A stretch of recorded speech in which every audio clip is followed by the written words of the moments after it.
Sometimes it's good when you get to impact others with your words because you get to motivate them and encourage them.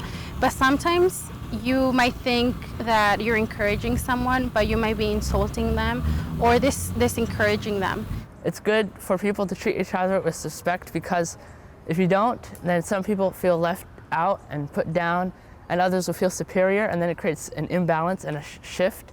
And so if you treat each other with respect, it'll make the shift go away. It is important because if people don't treat each other with respect, other people will feel left out or sad.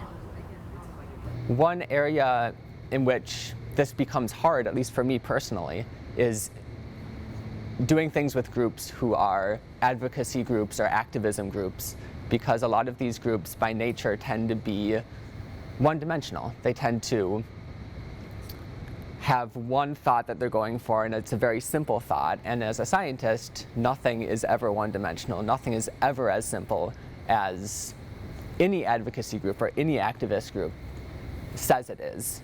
A lot of young people, I'm a young person, I'm a millennial. We talk a lot about engagement, but there are a few of us that are actually doing the work of engagement or involvement because we're all fighting for a cause, but we just don't know how to work to bring about that cause. The amount of social media and news resources that we have gives people access to stories and experiences around the world that they may not have otherwise. But I also think that it can be debilitating, because the reality of retweeting or reposting something doesn't actually necessarily involve you in solution-oriented processes.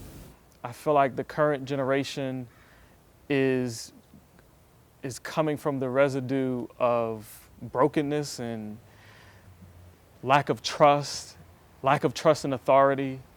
And most of the time, I think what most young people want is for people to hear them, but they don't quite know or really expect anything to change.